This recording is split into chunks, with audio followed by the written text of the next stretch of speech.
پہلی آیت ہے الم تر الی الذین اوتوا نصیبا من الکتاب۔ اس آیت کے اندر اللہ رب العالمین نے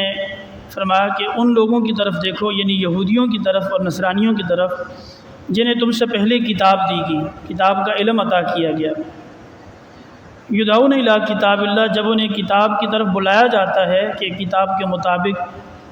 ان کا فیصلہ کیا جائے، یعنی قرآن مجید، تو وہ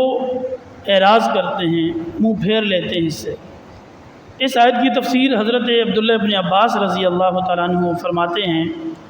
کہ ایک موقع پر مدینہ میں نبی پاک صلی اللہ علیہ وسلم یہودیوں کے ایک مدرسے میں گئے۔ اس مدرسے کا نام تھا بیت المدارس، یہ مدینہ کے اندر قائم تھا۔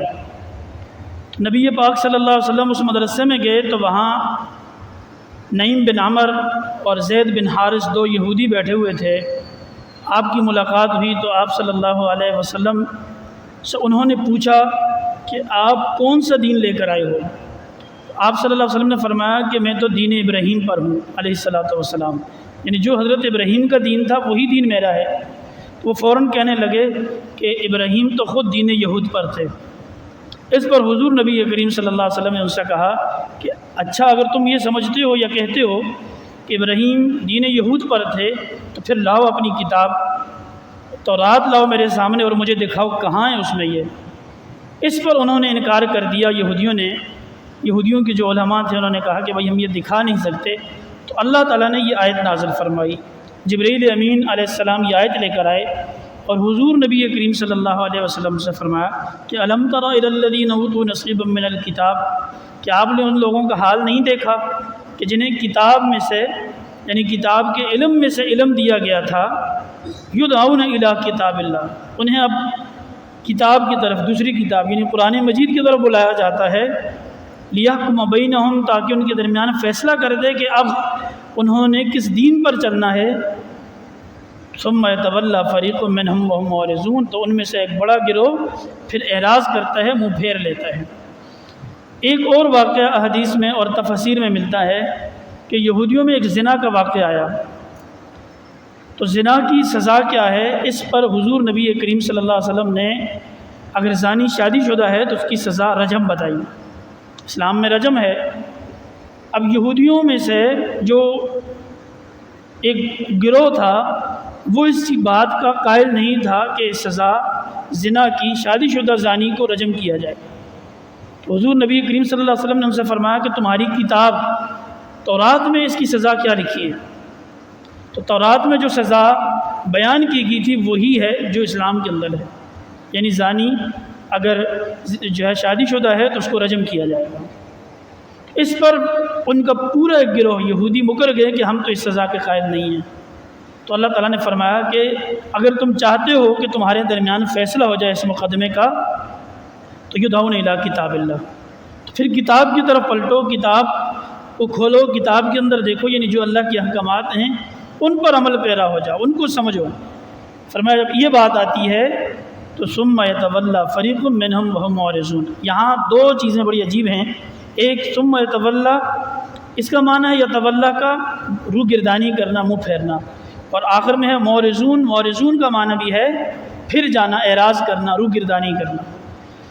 دونوں ایک ہی آیت میں ہم معنی دو لفظ اللہ تعالیٰ نے بیان کیے۔ فرمائے یہ وقتی روح گردانی نہیں ہے، ایک یتولی اس مقدمے سے جو روح گردانی انہوں نے کی ہے یہ صرف اس وقت کے لیے خاص نہیں ہے، وہم معرضون، یہ ان کی دائمی عادت ہے، شروع سے ایسا کرتا چلے آ رہے ہیں کہ جب بھی کوئی دین کا معاملہ آتا ہے تو یہ اس سے پھر جاتے ہیں، اپنی خواہش کے تابع دین کی اتباع کرنا چاہتے ہیں، خواہش کو دین سے اوپر رکھنا چاہتے ہیں، جب دین کا معاملہ آتا ہے تو پھر یہ پھر جاتے ہیں۔ آگے اس کی تفسیر بیان کی، فرمایا ذالک بانہم، یہ سب کچھ اس لیے ہے، قالوا، ان کا ماننا یہ ہے، لن تمسنا النار الا ایاما معدودات، ہمیں جہنم کی آگ نہیں چھوئے گی مگر ایام معدودات، چند دن۔ ان چند دنوں کی تفسیر 40 دن، وہ 40 دن یہ ہیں کہ جب حضرت موسیٰ کوہ طور پہ چلے گئے تھے تو ان کے بزرگوں نے جو 40 دن گوہ سالہ کی بچھڑے کی پرستش کی ہے، کہتے ہیں وہی جرم ہے ہمارا، اور اس جرم میں ہمیں صرف 40 دن تک آگ میں رکھا جائے گا، اس کے علاوہ ہمیں آگ نہیں چھوئے گی، ہم اللہ تعالیٰ کے انتہائی پسندیدہ ہیں۔ تو اللہ تعالیٰ فرما رہے ہیں وَغَرَّهُمْ فِي دِينِهِمْ مَا كَانُوا يَفْتَرُونَ، ان کے انہی عقیدوں نے، خود ساختہ عقیدوں نے انہیں دین سے بہت دور کر رکھا ہے، کہ خود سے انہوں نے یہ چیز بنا لی ہے کہ ہمیں تو آگ نہیں چھوئے گی۔ تو سورہ بقرہ میں نصف پارے میں ہم نے پڑھا تھا کہ اللہ تعالیٰ پوچھتے ہیں کہ یہ کس نے انہیں لکھ کر دیا ہے، ان کے پاس کوئی لکھا ہوا ہے، کوئی چٹھی ہے ان کے پاس کہ یہ ان کو آگ نہیں چھوئے گی، یا یہ جہنم میں نہیں جائیں گے، یا چند دن جہنم میں جانے کے بعد پھر جو ہے نکال دیے جائیں گے؟ فرمایا ان کا وہم ہے۔ فَكَيْفَ إِذَا جَمَعْنَاهُمْ لِيَوْمٍ لَا رَيْبَ فِيهِ، اس دن ان کا کیا حال ہوگا جس دن کا آنا یقینی ہے، یعنی روز محشر۔ وَوُفِّيَتْ كُلُّ نَفْسٍ مَا كَسَبَتْ وَهُمْ لَا يُظْلَمُونَ، جس دن ہر نفس کو پورا بدلہ، جو عمل جس نے کیا ہے اس کا کیے کا بدلہ دیا جائے گا۔ جب کیا ہی کچھ نہیں ہوگا اس عقیدے کی بنیاد پر کہ ہمیں تو جہنم کی آگ چھوئے گی ہی نہیں، تو اس دن کیا بدلہ ملے گا؟ اس دن کس طرح یہ خدا کا سامنا کریں گے، اور کیسے اس دن جو ہے اللہ تعالیٰ کے سامنے یہ کھڑے ہوں گے؟ فرمایا وَهُمْ لَا يُظْلَمُونَ، اس دن کی خاصیت یہ ہے کہ اس دن کسی پر کوئی ظلم نہیں کیا جائے گا، ہر ایک کو برابر سرابر جو جتنا عمل لے کے آئے گا اللہ تعالیٰ اتنا ہی بدلہ عطا فرمائیں گے۔ اللہ تعالیٰ ہمیں یہودیوں کی ان خصلتوں